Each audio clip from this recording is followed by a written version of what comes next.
Iain McGilchrist wrote this remarkable book. It's quite thick. It's actually got pretty small print, but it's a very remarkable book. He is revisiting the whole issue of the dual hemisphere brain, left hemisphere, left hemisphere.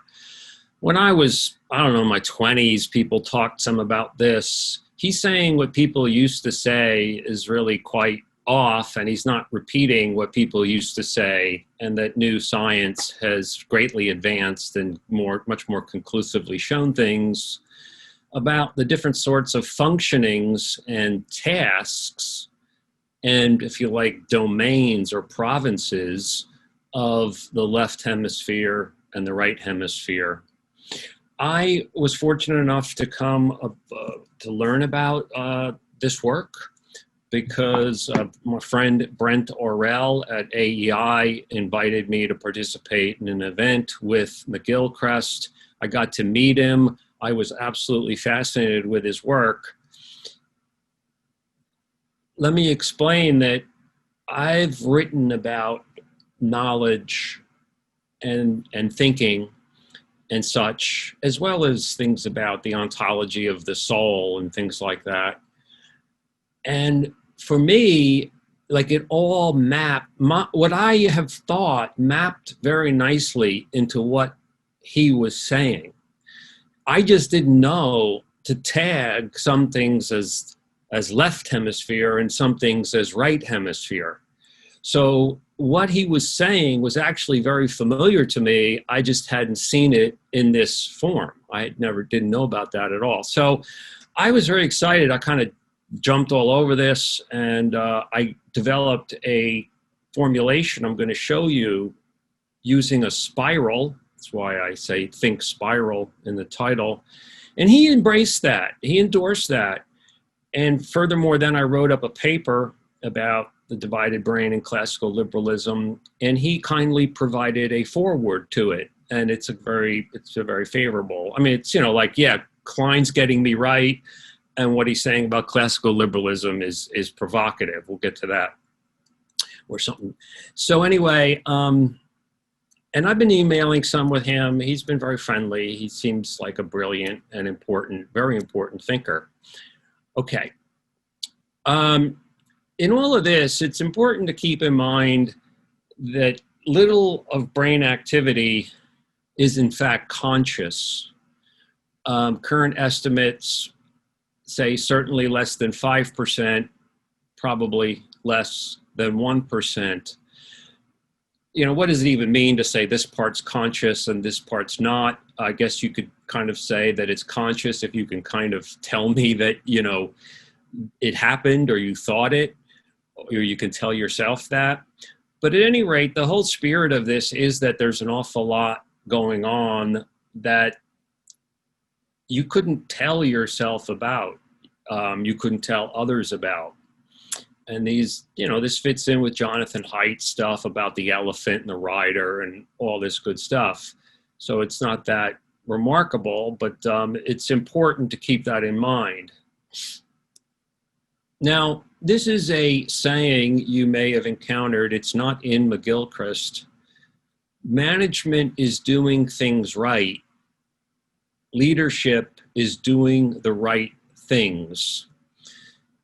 So this actually maps on really nicely to the basic kind of division between left and right.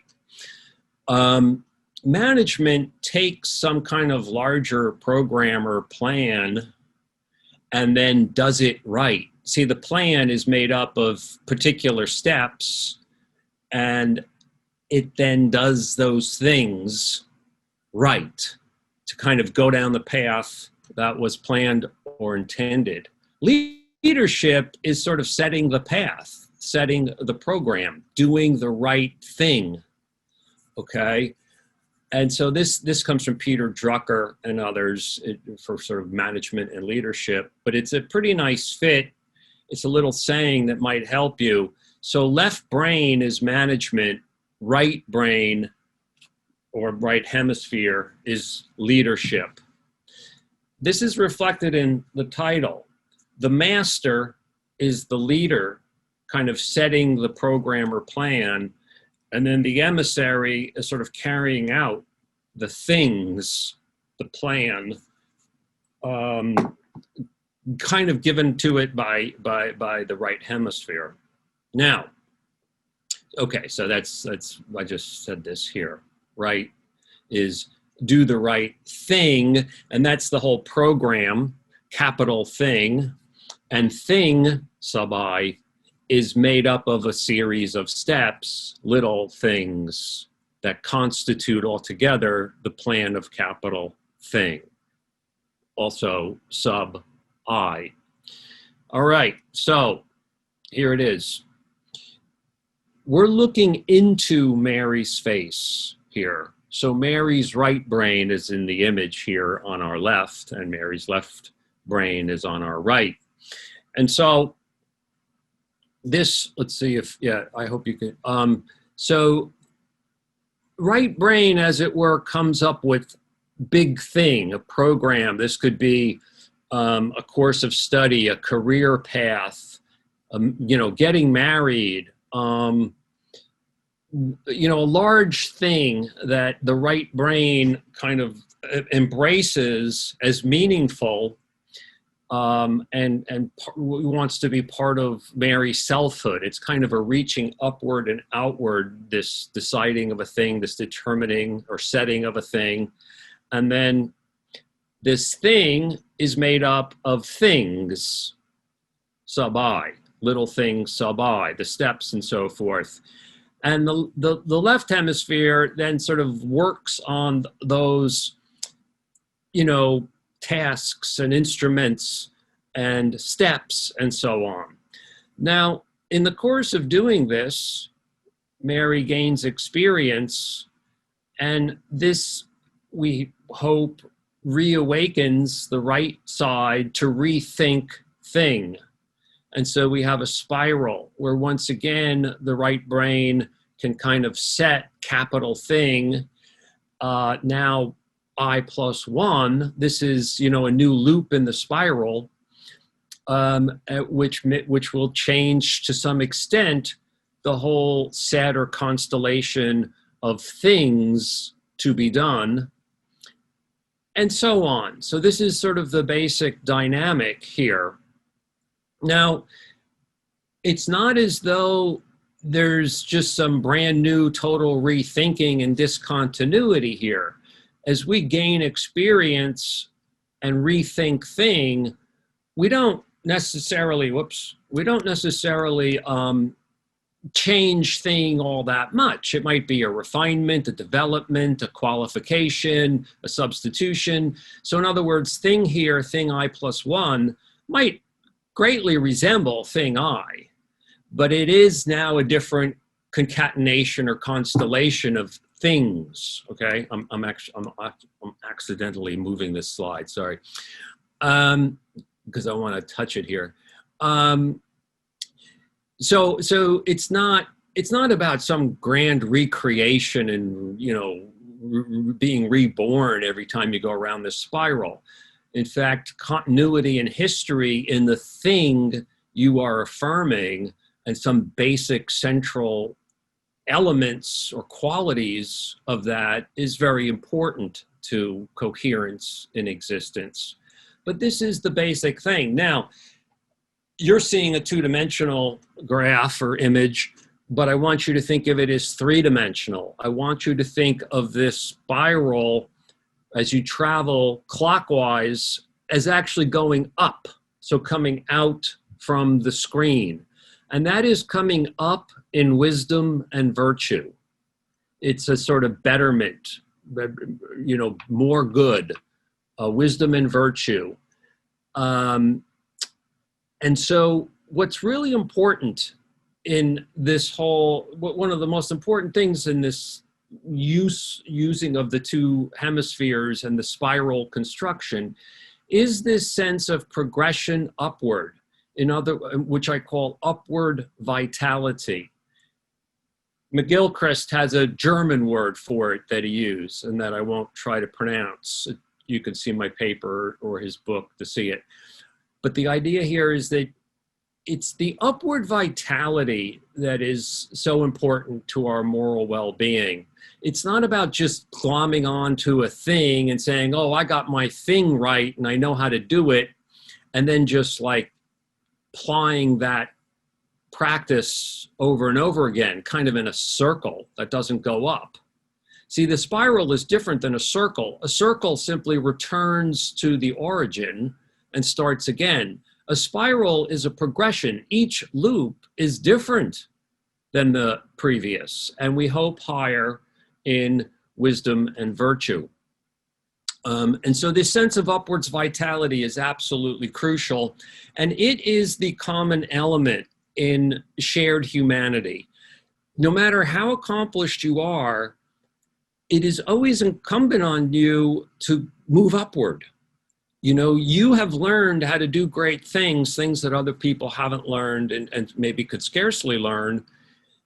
But your left brain now has kind of tackled them, and they know how to do that and sustain that and carry on with these operose machines, as Adam Smith put it in the famous parable of the poor man's son. And he again, you know, this very accomplished person, once again faces the challenge of upward vitality. It's still his duty to improve, to move upward to the next loop. And that is just something that all humans have, no matter how you might want to compare their spirals or their levels or something.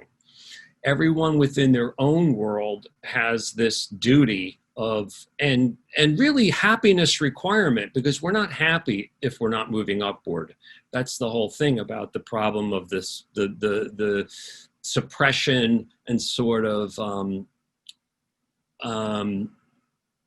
what's the word, incapacitation of the right brain that McGilchrist is talking about.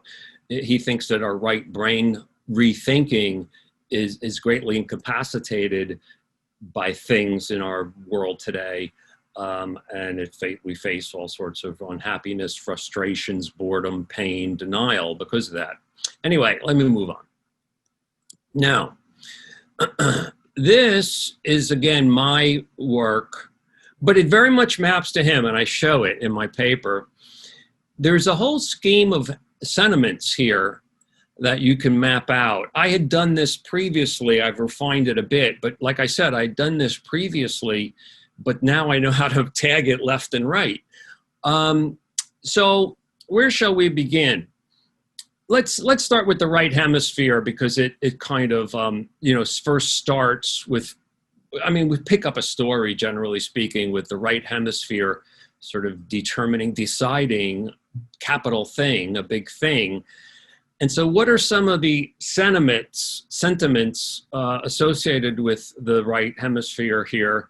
First, we got positive and negative. And now here with the right hemisphere, I want to think about in the moment, or sort of going into that spiral there at the beginning, hopefulness and confidence about the thing you are embarking on and formulating for yourself. Okay, that's positive.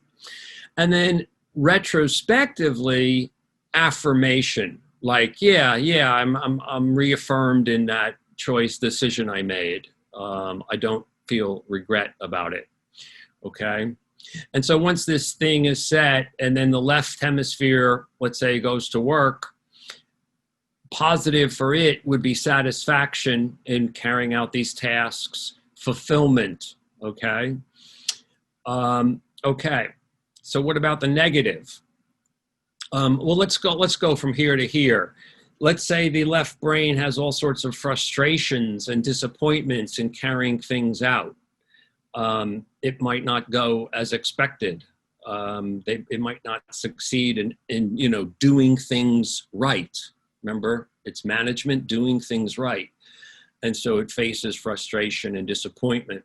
On the leadership or right hemisphere side, the negative is, well, going into the moment, anguish about formulating and embarking, great doubts and uncertainty and so forth, and then retrospectively on something you had formulated and embarked on, regret and self-reproach.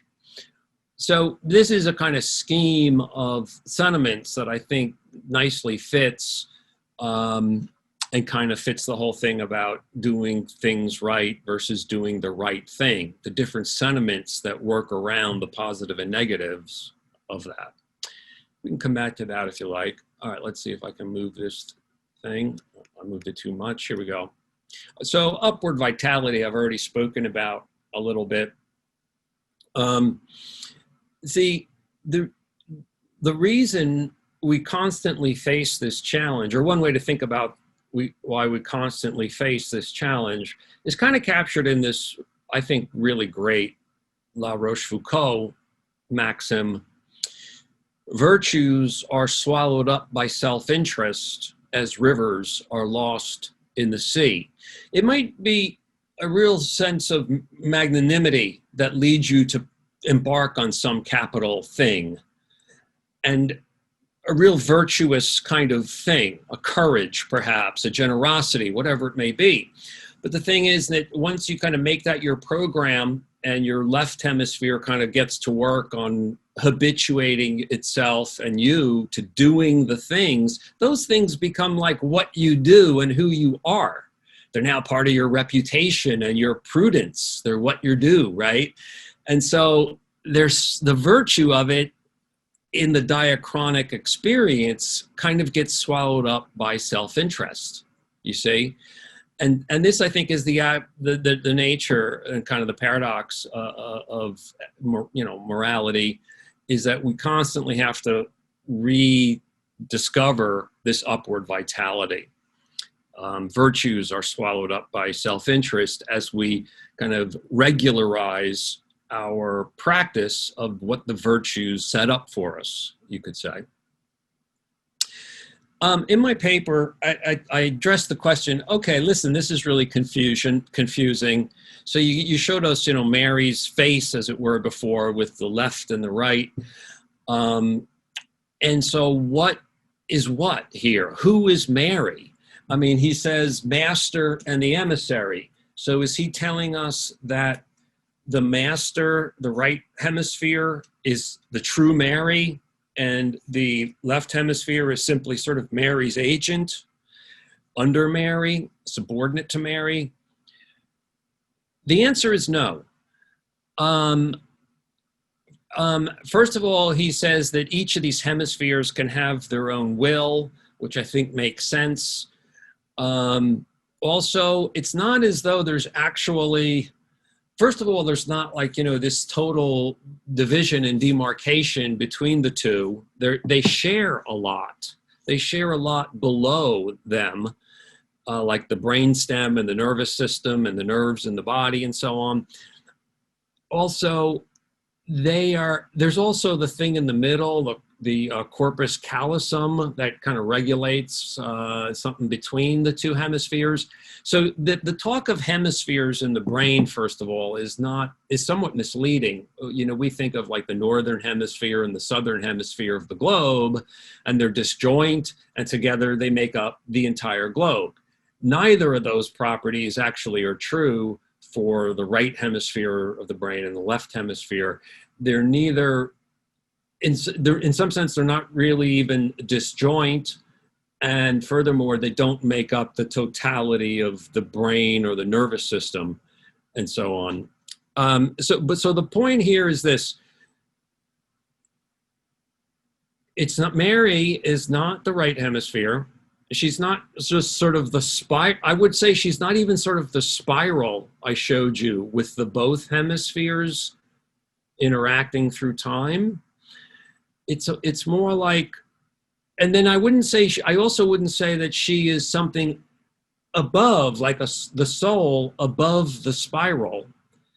So I think it's more like she's the spiral and all that it subsumes, and something above the spiral. Because after all, the spiral is just another darned metaphor, right? So So the bottom line is, just like God and just like the impartial spectator in the highest sense in Adam Smith, the ontology of Mary is elusive. The ontology of you and me, sort of like the nature of our essential being, is elusive. And that's just, the way it is, and get used to it. That's one corollary of why spiral is such a fitting way to think about ethics and epistemology. I'll move on. Okay, another big part of this story is that sociality, sympathy, conscience, these are all very right hemisphere. And this is about souls meeting and discovering each other's sentiments as independent, creative beings.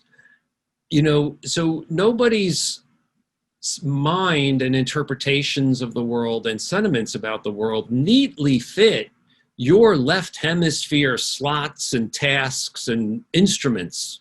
You discover things that this whole other being, which represents a whole complex of left and right, communicates to you different things. And the likeness of souls means that you look for something on the right hemisphere about rethinking.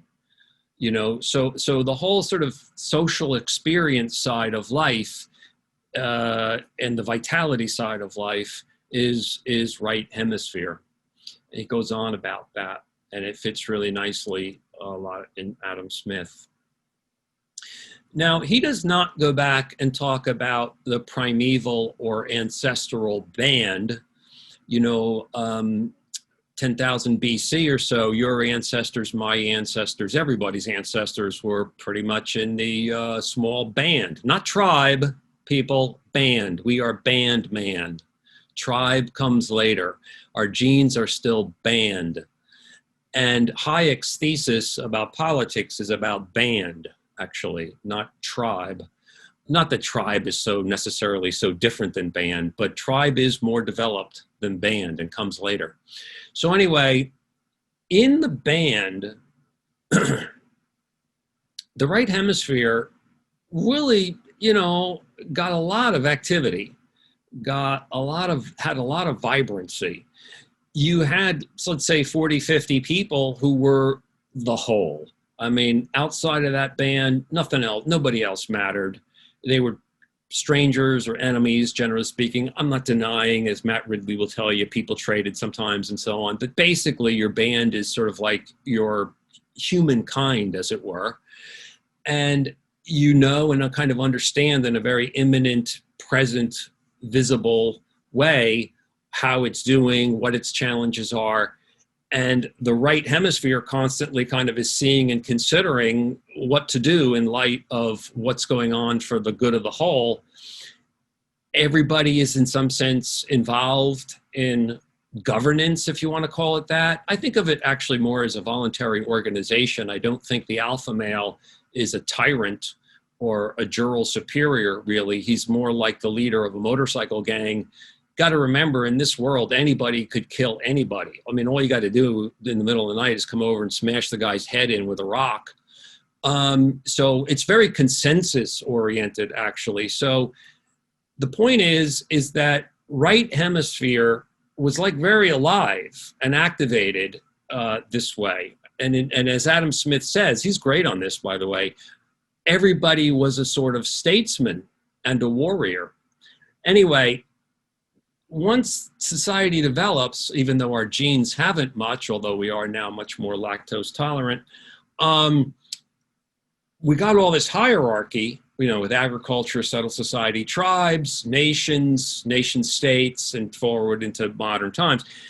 And now we that kind of right side, big picture engagement and activation is a lot less. It's much more fanciful and allegorical, like we go and vote as though we determine the election or something.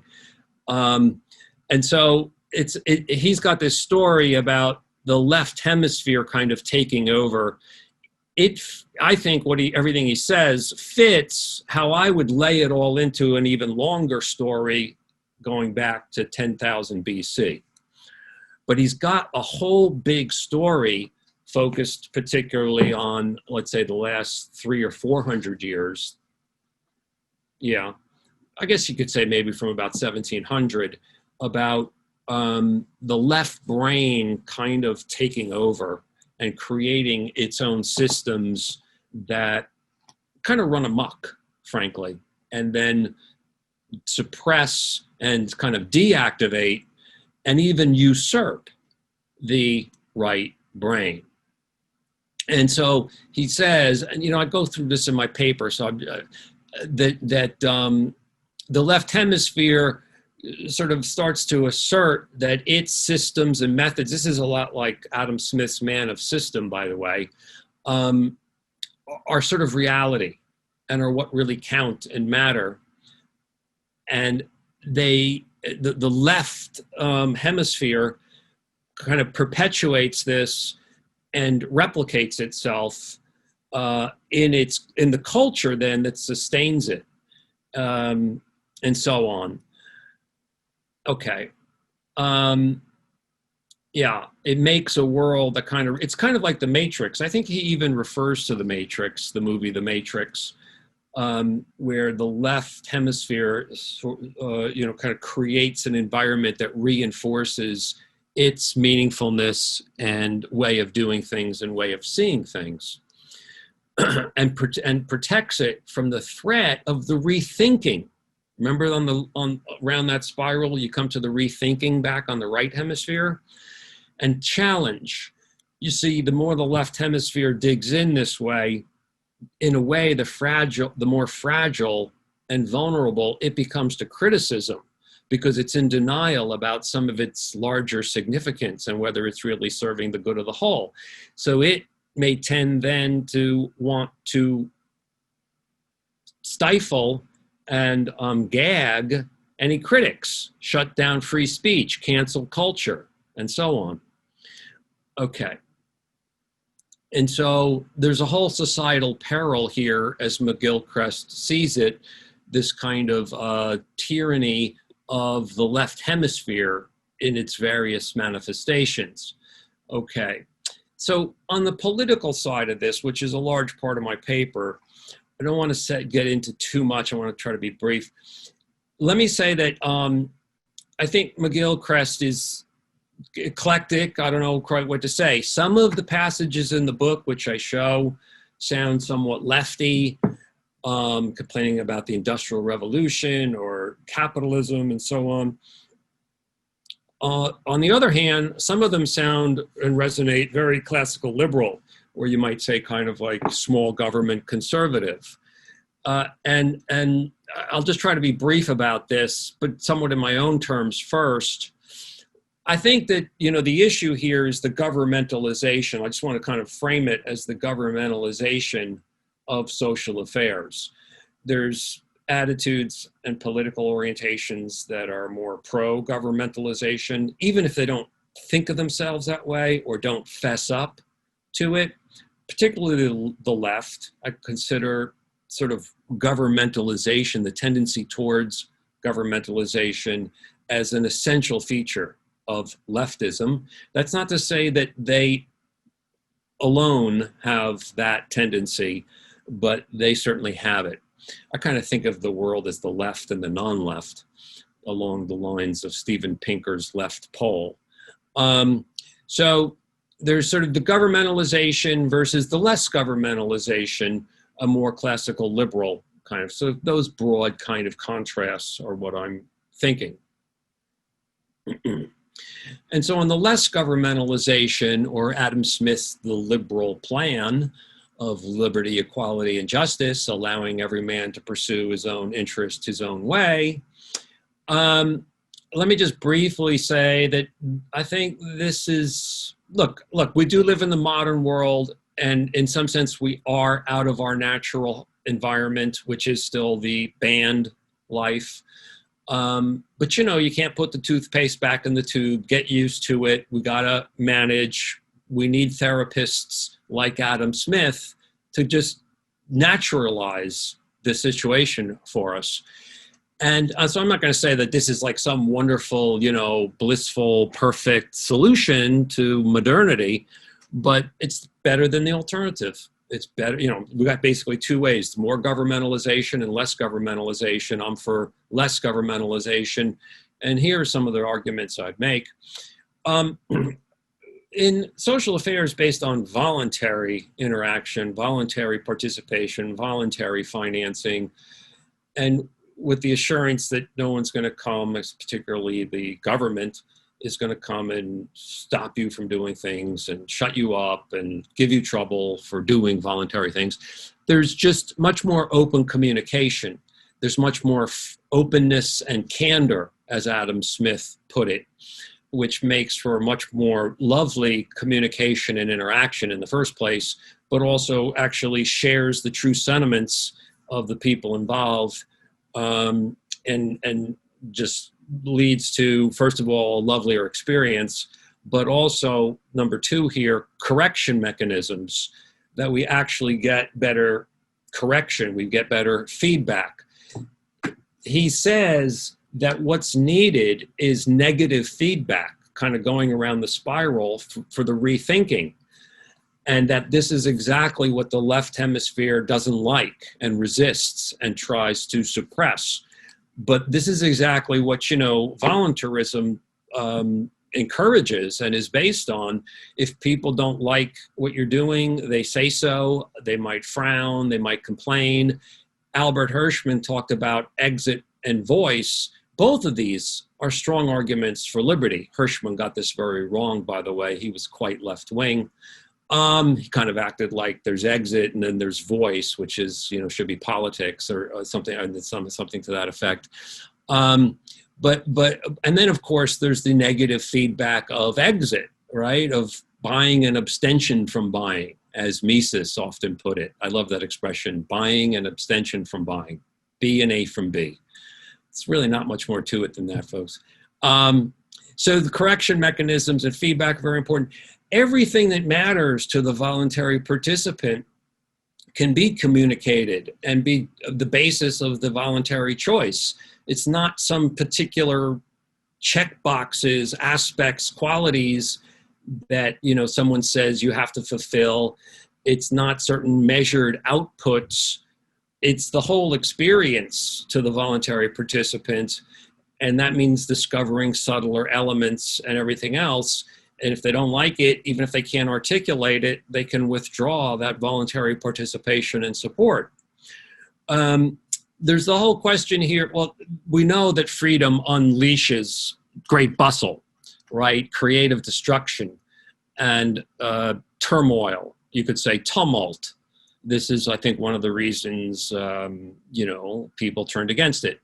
And fragmentation in many respects, just like Karl Polanyi argued.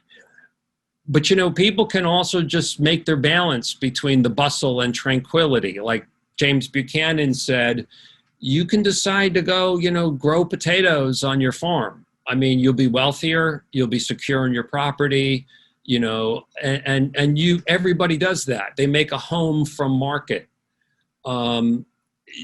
And so you have your freedom to choose your balance. I think that's important, and it just has to be kind of like accentuated. Finally here, active rather than passive. One of the most famous passages in Theory of Moral Sentiments is about the pinky and the earthquake. In the passive thought experiment, the pinky, the guy losing his pinky, looms larger. And that's because in a passive situation, our sentiments are so sordid and so selfish, Smith says. But in the active thought experiment, the guy sacrifices his pinky to prevent the earthquake. And that's because in active, our sentiments are so generous and so noble. Well, freedom and the non-governmentalization of social affairs leaves us much more in the active sort of situation rather than passive. And that activates that generosity and nobleness that Smith spoke of rather than the sordidness and the selfishness. Okay. So kind of turning the other way and criticizing governmentalization It reduces upwards vitality. How does it do that? A whole bunch of ways. If it regiments and restricts activities like with occupational licensing and all these, other things, safety regulation and just tons of difficulties and red tape, difficulties of doing business and so on. It stops that whole continual process of improvement and discovery of rethinking, the way you do your business and other things, capital things. And also governmentalization often kind of reinforces an attitude of the regulators or the governors and the government agencies and themselves, government organizations themselves have this tendency towards a rigid, narrow outlook, not free communication, and then enforcement of that, which can't brook criticism and dissent. And we're seeing that, of course, more and more all the time. So in a whole bunch of ways that this happens, and with all of these rules, the companies depend a lot on regulatory affairs, on managing. And so you get actually bigger organizations dealing with the regulatory burden, making it much harder for small operations to survive. And so you tend to get these bigger organizations where this left brain domination can kind of settle in and replicate itself. So what I have here is some quotations from McGilchrist in the more classical liberal vein. I really appreciate these. I think you can see some of the things we've been suggesting. The essential elements of bureaucracy, as described by Peter Berger and his colleagues, show that they would thrive in a world dominated by the left hemisphere. What de Tocqueville, and he mentions de Tocqueville quite a few times very nicely, what de Tocqueville presciently saw was that the lack of what I would see as right hemisphere values incorporated into the fabric of society, so it's the lack of that, would lead in time to a process in which we became, despite ourselves, subject to bureaucracy and servitude to the state. I think that's getting Tocqueville pretty right. McGilchrist quotes Tocqueville on the tutelary state, trying to keep citizens in perpetual childhood under a network of small, complicated rules. In a society dominated by the left hemisphere, he says, we would come to discard tacit forms of knowing altogether. There would be a remarkable difficulty in understanding non-explicit meaning and a downgrading of nonverbal, non-explicit communication. Concomitant with this would be a rise in explicitness. I'm doing training for being on a committee at school. It's just horrible. Concomitant with this would be a rise in explicitness backed up by ever increasing legislation, de Tocqueville's network of small, complicated rules. How about this one? Cultural history and tradition and what can be learnt from the past would be confidently dismissed in preparation for the systematic society of the future put together by human will. Let's tear down those statues, folks. We don't need those anymore. Such a government would seek total control. It is an essential feature of the left hemisphere's take on the world that it can grasp it and control it, but individual liberty would be curtailed. What if fascism and Stalinism were expressions of the deep structure of the left hemisphere's world? McGilchrist speaks of a zombie persistence and denial, a tendency to conformism, a willingness to disregard the evidence, a habit of ducking responsibility, a blindness to mere experience in the face of overwhelming evidence. I think to try to bring this back, I'm almost done. Let me just see where I'm at here. Yeah, so this is like the last slide. I think there's tremendous denial on the left, and they don't appreciate and don't admit or at least aren't upfront about it. First of all, how much what they're saying and doing spells the governmentalization of social affairs. I mean, it's pretty obvious, but they don't ever put it that way. They never really face up to like, yeah, we're for bigger government. We're for the governmentalization of social affairs. So that's the one denial that they just can't face, and they can't even stand to hear it and be faced with this like reality and challenge and discourse. And then the second denial is that they're just not responsible in the flaws of governmentalization, in the failings, moral, economic, and everything of government, of governmentalization. They're in denial about that it derives from coercion or from funding that's based on coercion, and that it works really crappy. I mean, just look at look at the Economic Freedom Index, the importance of freedom to the great enrichment, as Deirdre McCloskey puts it. Look at Jonathan Haidt's, tales of history. He calls it different tales of capitalism.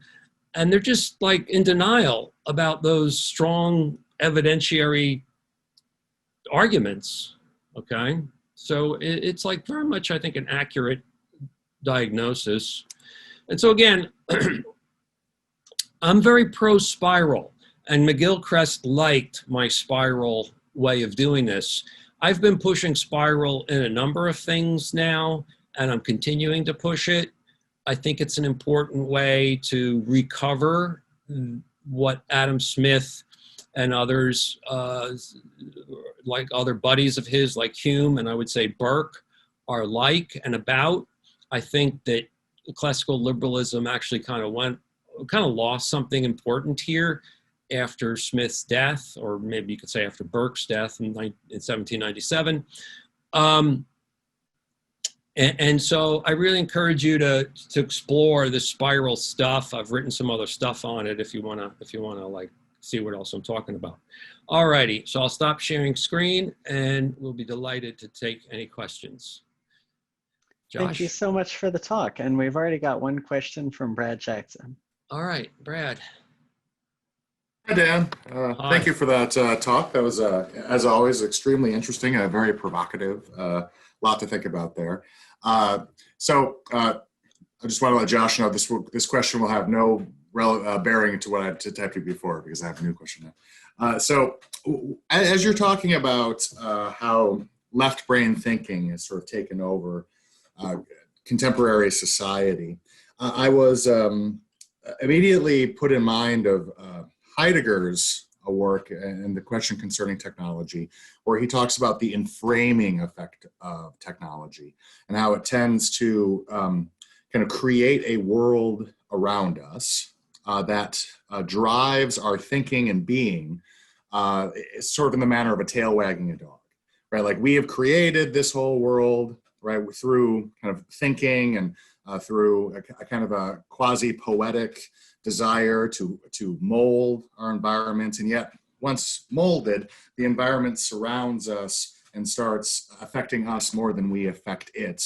and has all these dehumanizing sort of properties that Heidegger worries about in the book. And he contrasts this enframing effect of technology with a more originary thinking that's sort of able to kind of punch toward what things are in themselves and to sort of think through them in a kind of more rooted way, so that we can project ourselves into the future. And this was similar, I thought, to your description of right brain thinking, where we try to grasp things as they are in themselves and to kind of project ourselves into the world in some positive, virtuous way, so that we can have an effect on the outside, rather than the outside having an effect on us. So I was kind of struck by how similar your story was to this story that Heidegger, much less clearly, I should say, tells in some of his later work in the 40s and 50s. And far out.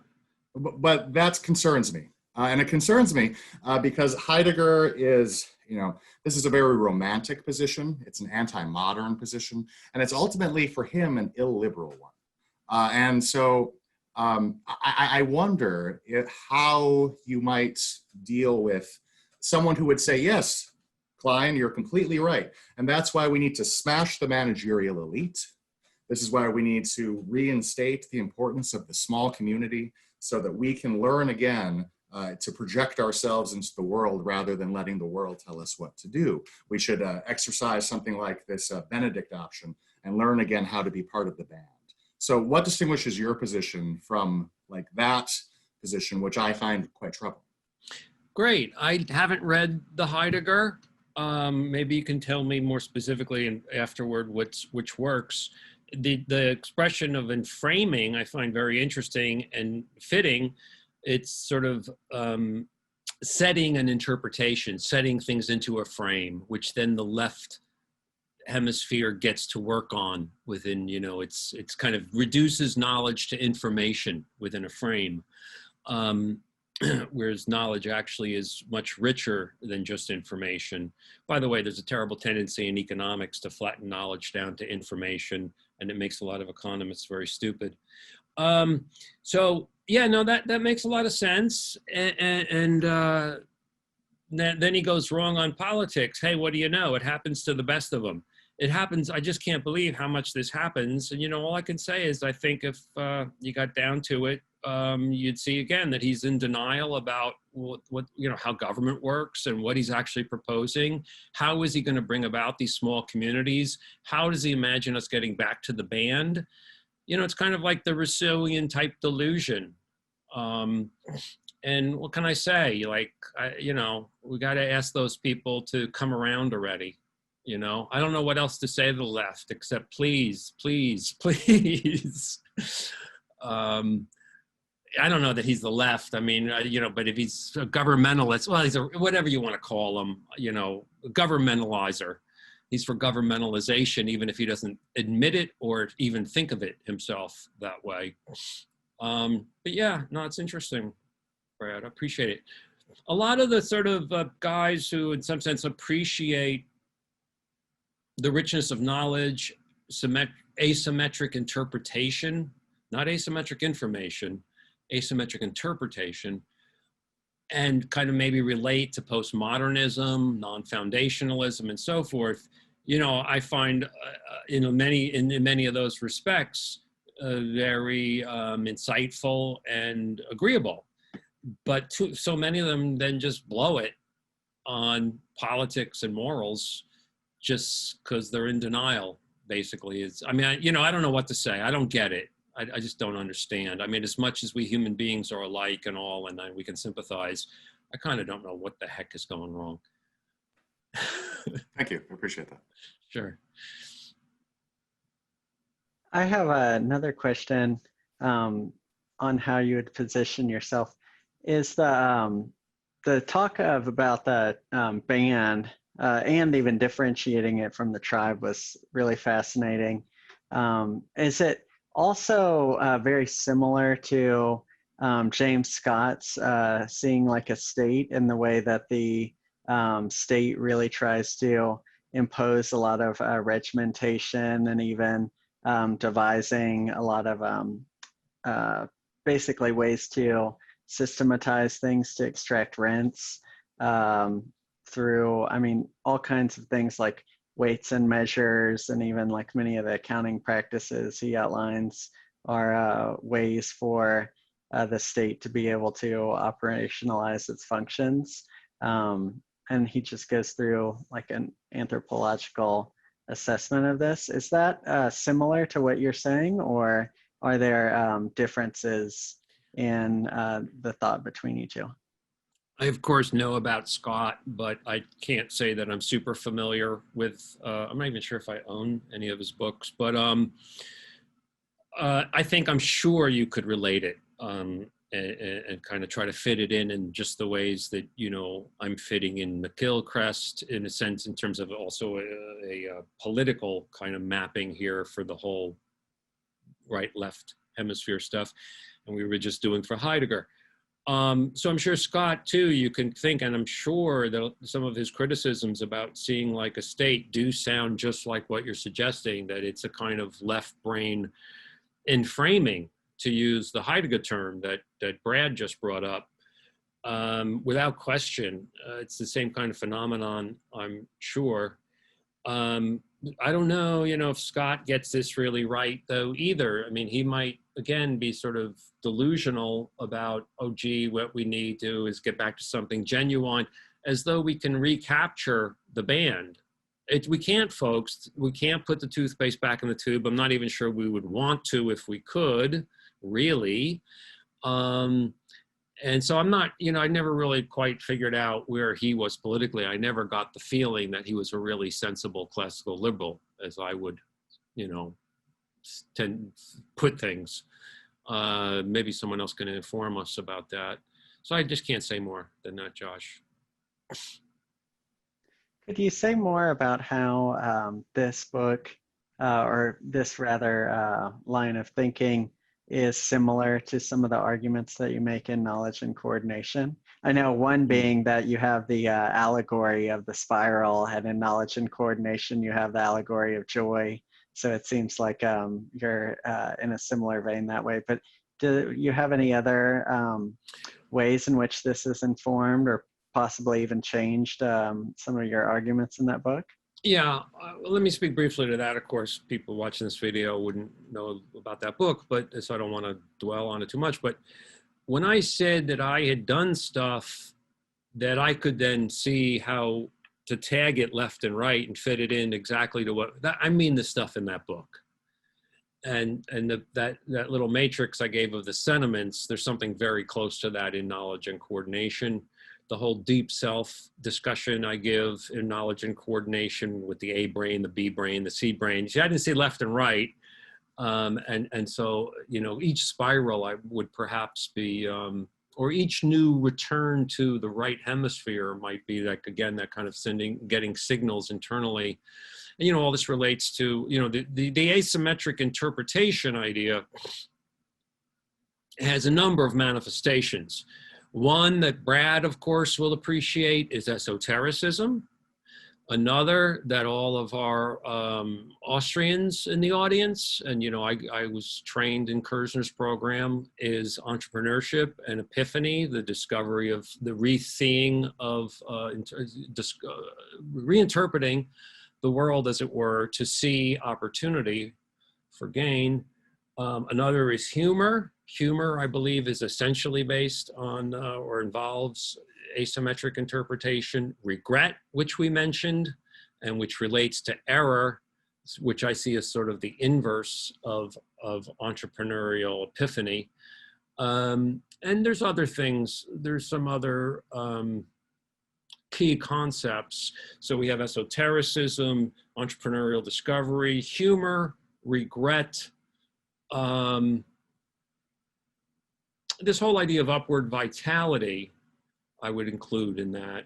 So there's a number of things which you need asymmetric interpretation to even think about and understand. Thank you. And feel free to message me if you have any questions. More on that, I'm curious, do you have a way that you could position like a Kerznerian alertness within this framework? Or have you given that any thought? Oh yeah, that's very much something I do in that work. I mean, I'm not, yeah, I mean, you could think of it, Kerzner talks about his kind of entrepreneurial discovery as something that's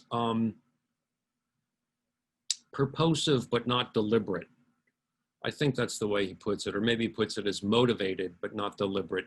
You see, it's not deliberate because it's not, so if you like, in that conscious part of your brain that's deliberately searching, kind of optimizing a search over so many boxes of possibilities and considering the search costs and making its deliberate choices.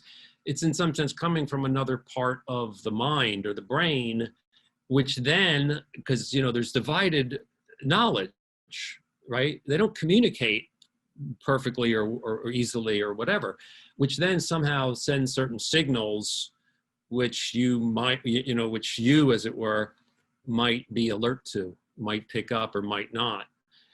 The key thing here, I think, for entrepreneurial discovery is non-obviousness. Non-obviousness. So I see this kind of epiphany as seeing the non-obvious interpretation that spells betterment. And the inverse of that is not seeing the obvious. That's error. And when you do that, you go off and you do the wrong thing, you feel regret. You kick yourself like, oh, I should have seen that odd interpretation I didn't see. That's the not doing the right thing as opposed to not doing things right. So yeah, it's very intimately related. I mean, it's working through that stuff that, like I say, kind of prepared me to just totally soak in the kind of stuff he was doing and then tagging it left and right. Certain in terms of some dynamics. That's fascinating. Okay, Brad has another question. Sure. I've moved, so apologies for the conceptual discontinuity. So as you were showing the spiral diagram, one of the things that I was considering was some of the work that Haidt and Lukianoff review in their book, Coddling of the American Mind, about cognitive behavioral therapy, and in particular about cognitive distortions and the way that we can sort of front load our interpretations of the world in such a way that they reaffirm our kind of negative oriented thoughts and feelings about it and about ourselves and things of this nature.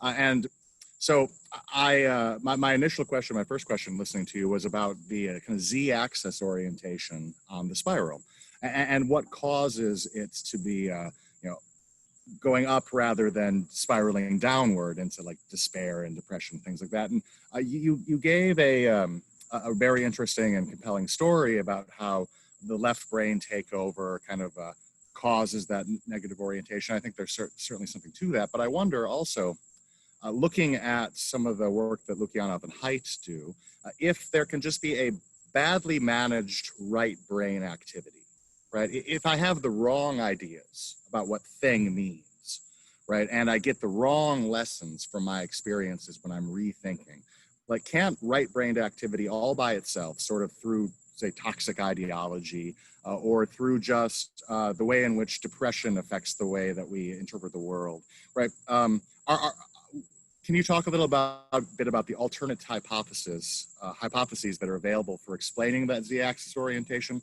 kind of apart from the left-brained hypothesis, and maybe how the right brain can itself be part of the problem in some cases? Okay, I can try to say something. I'm glad you asked about the z-axis, which is the axis coming out from the screen, on the idea that the thing, you actually move upward as you spiral clockwise into the spiral. And you got to think of the spiral as kind of like moving out, it's like a psychedelic thing. So that's a great question. Look, the moving upward is hoped for. It's a hope. It's not like diachronically we always move upward or everyone moves upward. People can move, they can kind of rethink thing, and the impartial spectator in the highest sense of the term might say, I don't see that as an improvement. You're still at the same level as far as I'm concerned. Or she might even say, I think you're gone down. I think you're actually spiraling down. So the wisdom and virtue z-axis is not a one-way street. It's not a monotonic kind of thing. So I'm glad you asked about that. We hope. And of course, we all kind of operate under a whole set of interpretations of our own selfhood, which maintain that we are moving upward, right? I mean, we might come to rethink the ones we currently have and decide, oh, actually, I see now that I was moving downward. But we all are, in a sense, hoping for upward. Everything that rises must converge is a kind of slogan. And, this is just part of, well, look, I think there's both man things about being moved to try to serve wisdom and virtue. Virtue, by the way, is mutually constitutive with the good of the whole, or cooperation with the deity, if you will, who is benevolent. So it's about the good of the whole. So I think there's things about our sort of bandman nature and our whole kind of religious impulse or instinct, which make us find meaning in larger, right? Because when the right brain comes back and is trying to grasp something larger, it's not, and it does look for the sublime, the larger, and that largeness is not a dwarfing, it's a participation, it's a raising, right? So it's like, how do I not think I'm just not a fly in the summer? My whole life is like the gnats of summer, as Burke once put it. Or I think he said the flies of summer. It's by belonging to something larger and greater and more permanent and more worthy. And I just think that's part of us. And so I think that's to some extent in our genes, not that that's adequate by any means, because I do think we then need to get that right as well. I like Siedentop's stuff about Christianity as important and a sort of precondition to liberalism, the affirmation of a universal benevolent beholder. And then Smith patterns his ethics along those lines. So what am I saying? Yes, I do definitely think that it's not, people can go down on the z-axis. But what can I say? We're hoping and trying to go up. And we're trying to be open about challenges to our interpretation of upwardness. That's what liberalism, that's a big part of liberalism. And that's obviously something that the left is now actually almost openly turning against, at least, the worst of the left. So I don't know, is that helpful at all? I did, just a brief follow-up, kind of thinking through what that narrative of upwardness is that we might participate in, that greater thing that you mentioned. It occurs to me that the left, at least the old left, has a version of that in the kind of Hegelian Marxist history, right? The thing I'm participating in is the righteous march of history forward. And if I interpret the world according to that frame, then I can be virtuous, right? So that's the old, the communist model, right, of ideology tends to try to reproduce that in a certain way. And so I think that there needs to be some sort of regulatory story about, it's kind of a funny word to use, but we need a way of a gatekeeping function to decide what is a good, meta-narrative to drive upward virtuousness and what is not a good meta-narrative. And I think that's a difficult thing to put one's finger on. Yeah, and we kind of have a faith to some extent, well, that the best way for those interpretations to compete is for it to be a free society, that's better than an unfree society. But let me add, Brad, that, I'm not sure that the Jacobin left, as it were, I mean, they too will probably tell you that this is upward. I mean, it's not like they forsake the claim of upwardness. So I don't know that they're that much different than the Marxists. And, I don't know. Marx maybe just had it more spelled out, like what the idea of forward and upward meant. But. Thank you. Sure. All right, well, that's our last question. And I just want to thank you for moving us upward and enhancing our thinking on, I'll speak for myself, an area that I haven't really given much thought and didn't know much about at all until you introduced it to us. So I'm really grateful that you enhanced our thinking in that way. And feel free to let me know if you'd like to speak again. Oh, I will, Josh. Thanks very much. All right, thank you so much. Have a great day. And have a great day, everyone.